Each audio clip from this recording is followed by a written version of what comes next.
If I could take you up and boom, boom, boom, boom, tell me I'm the only one that you love.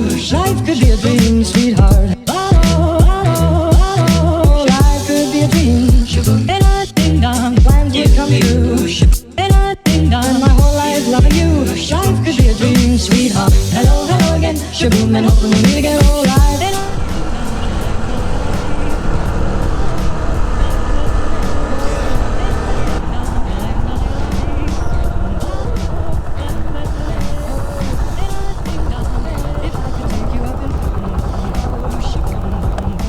Ano brothers, ito na naman tayo sa panibagong episode, no? Mag-review na naman tayo ng motor. Kasi kaya tayo nandito, alam nyo naman yung pwestong to. Kapag nandito ako sa kahabaan ng U-turn slot ng pagkagaling ka na Marcos Highway, tapos iikot ka dito, babalik ka dun papunta na Marcos Highway ulit, or pupunta ka na SM Marikina, eto hindi nadaanan. Sa mga brothers, kung magtataka kayo, no, kung bakit ganyan yung POV, yung point of view natin, no brothers, kasi ganito yan. We got a bike to review. Alam nyo kung ano yan. Ito yung mga brothers, oh. The XL100, the TVS XL100, no? So ngayon we're going to test out the TVS XL100, no? Namukha siyang e-bike at kickstart siya. Unang-unang gagawin natin, papagas muna tayo, mga brothers. Okay, gas up. Ano kaya magiging reaction nila dito?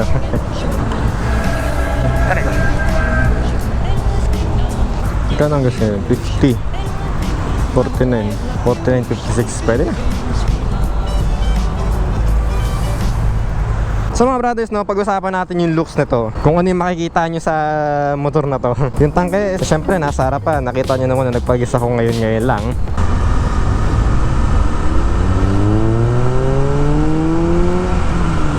So yan mga brothers, basic look. The switches niya, straightforward. Meron siyang high and low beam. Meron din siyang turn signals, turn signal light, may choke. Saka yung pinaka-cute yung businan. Ang sobrang pagka-cute kapag bumubusina ka. Tapos pagdating naman dito sa may kanan na wala siyang switch as in plain. Wala siyang push start. So ano lang talaga, basic bike lang talaga siya. Tapos yung panel niya na hindi naman digital, which is analog. Meron lang siyang high beam indicator, saka meron siyang signal light indicator. So ngayon, nagta-top speed na tayo mga brothers, no? 60. Top speed nyo na yan. Yun nga lang, kapag ka mga ganito natakbuhan yung mga 50 to 60, mabibrate na yung makina. So TVS XL100 mga brothers, maganda siya pang araw-araw dahil na rin sa gaan niya, saka madali siya makakasingit sa mga traffic, no? Yung TVS XL100, walang problema to sa mga traffic na ganito, no? Unless na nga lang pagka may biglang lumigo dyan, patay tayo dyan. Yeah.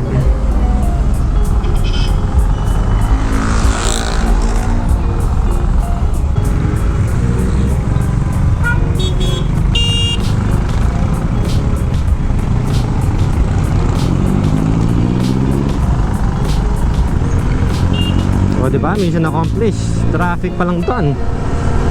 Okay, balik tayo sa mga pinag-usapan natin ng mga brothers. Yung looks nito TVS XL100. Kung titignan mo siya, para siyang e-bike. Mukha siyang e-bike na meron siyang may footboard, may tapakan ng paa. Yung sa baba, nakikita niya yan. Itong motor na to is a utility motorcycle na pambiyahe at pang araw-araw, as in service. Pwede siyang service. Kaya niyang magdala hanggang 200 kilos, no? Pero dahil nga na wala naman akong pwedeng mailagay dito, no? So far na sa ilang araw na gamit ko ito mga brothers, may honest opinion. At nakakatawa kasi yung nanay ko, yung mother ko, natawa siya dito at interesado siya bumili ng ganito na pang service niya. So nandito ako ngayon, paakit ako ngayon ng Blue Mountain, no, mga brothers. Ito yung isa sa matarik na daanan dito. Papunta to ng Antipolo. Labas ko na to sa may McDonald's.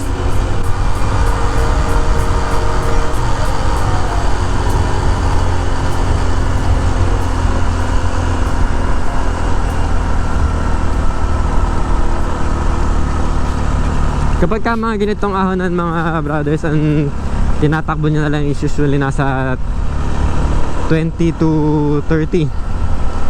Pero kaya niya pang umabot. Ngayon nasa 35 ako. Alala lang kasi meron truck sa harapan natin.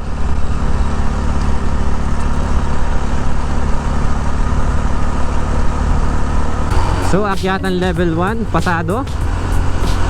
Wala tayo naging problema na sa XL100 na to. Ngayon bababa tayo ng Marikina ulit. May pupuntahan tayo na isa pa or phase 2 ng Ahunan, no mga brothers. Makikita niya na maya maya labang.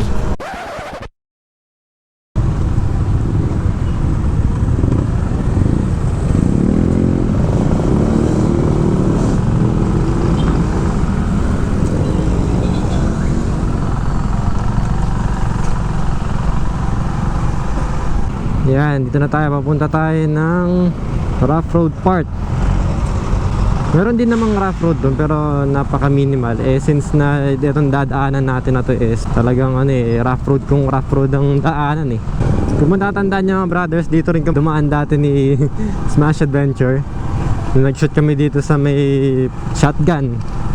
Maling-mali pa nga kami nun kasi noong time na yon umulan tapos mga bagay linis yung mga motor namin. Sobrang putik dyan. Ay wala. Maglilinis ka talaga. Nangyari yung mga 2 years ago. Tagal na rin, diba? Oops, yan sinasabi kong rough road.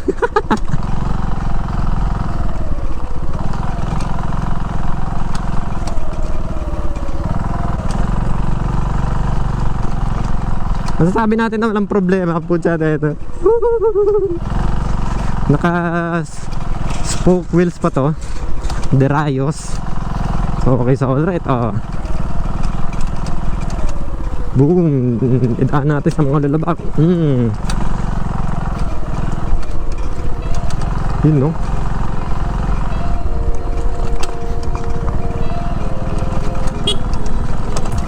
Yan. Tapos ngayon mga brothers, susubukan na natin yung lakas niya sa shotgun. Go!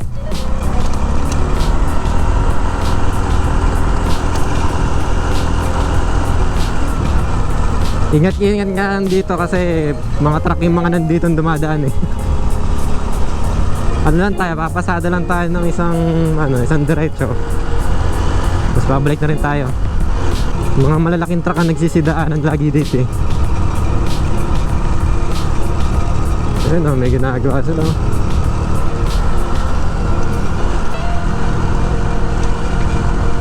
Ito rin yung lugar na pinagshootingan namin dati ni Smash Adventure nung gumawa kami ng mga kanya-kanyang intro.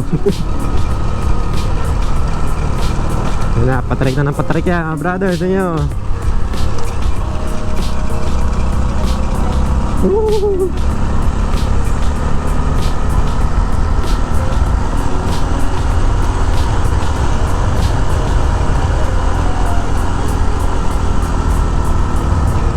Kita niyo yun? Kaya XL, kaya yan. Pangalan pa lang XL yun. Extra large.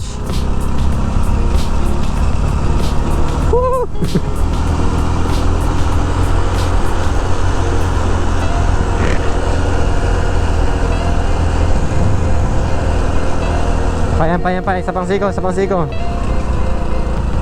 Kaya yan, maning-mani yan kay XL100. Ito, may truck.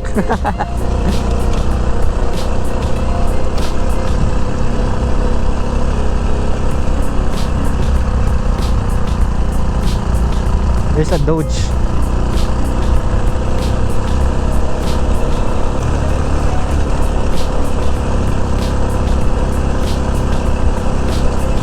Tingnan nyo, patarik ng patarik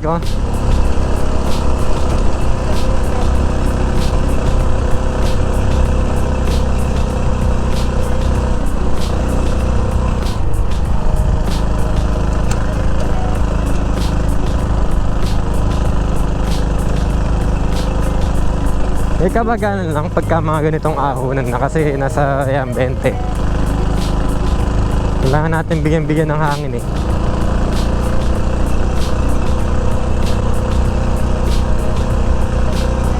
Ito yung isa sa pinakamasarap mga brothers Hindi bang pagka-stress ka na, sige mag-ride ka. Kahit anong motor pa yan, basta mag-ride ka. Kahit mapabisikleta pa yan, tatanggal yung stress nyo yan. TVS XL100. Small motorcycle pero extra large sa gamit.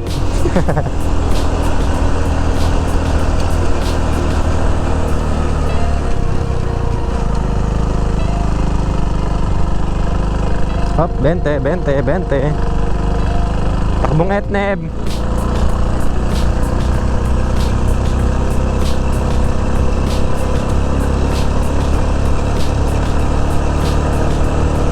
So far kayang-kaya niya. Walang problema. Yung curious ako kung ano yung speed niya kapag may dala na, tapos mga ganong ahonan yung pupuntahan, aakyatan niya. Curious, di ba? Yung pa mga brothers, nakikita niyo din yung isa sa matarik. Ayun, nakikita niyo yung daanan na yun. Ayan, ayan. Sa diretso yan, o. Yun, yung may truck na kulay blue. Kaya niya yan. Lagpasan natin yung truck kung kakayanin natin lagpasan. Wala pa nang kasalubong na. Ano yun?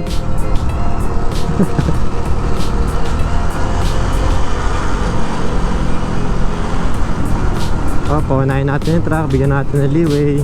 Okay, mga ganitong katarek. Running 30.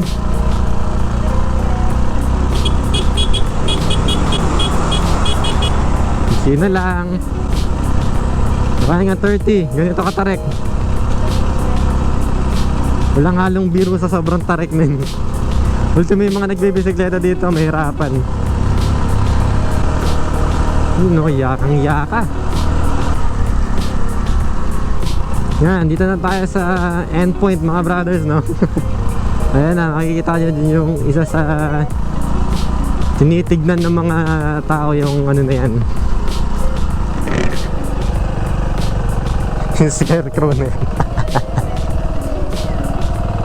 Dito tayo kumuha ng thumbnail.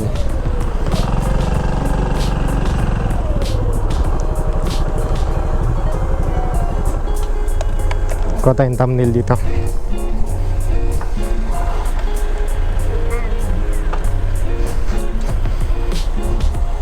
Yun, no? XL TVS 100. Approve? Pucha, kayang-kaya. Sobrang tarik na ng pwesto na to. May isa pang packet na truck. Wait lang. Okay, alis tayo dito. Doon tayo. Mahirap na.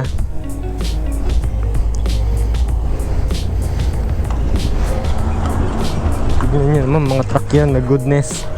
Tapos nandito ako, pambihira. Back! Pa-picture lang tayo sa sa pinaka-endpoint ng shotgun, San Mateo.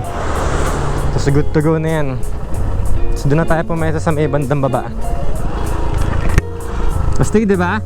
Kinaya ni XL100 yung mga ganitong ahunan. So ibig sabihin, kung nagawa ni Mr. Turban Rider na mag Philippine loop, ay mag North loop pala, sorry, correction. Kung kinaya ng XL100 at kinaya ni Mr. Turban Rider na mag North loop gamit ang XL100, eh di ibig sabihin, good na good yung 30,000 mo para sa ganitong motor, ganitong klase ng motor.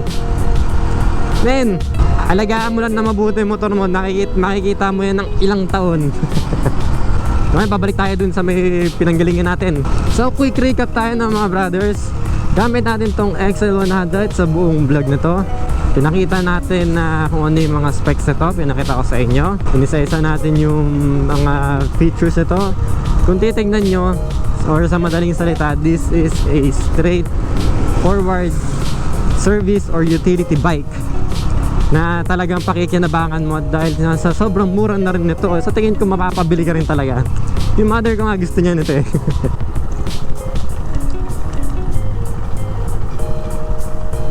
Uy, grabe oh. Tapos isinabak natin sa maikling off-road yung XL100. Good naman, diba? Good naman. Nice. Tapos then isinubok din natin sa isang maliit na akyatan, yung ikling akyatan lang naman, no? Na hindi naman ganun katarikan dito sa may San Mateo shotgun. So ngayon mga brothers, plano nyo bang bumili ng motor na hindi naman ganun kamahalan, na swak sa budget, brand new pa, at magagamit mo pa sa business? Well, you might consider the XL100, the TVS XL100. So I'm gonna end the vlog now, no mga brothers. Maraming salamat Weekend Rider, and thank you so much Turban Rider para sa experience na itong TVS XL100. And shoutout sa inyong lahat mga brothers. See you on the next episode of my motor vlogs. Ciao!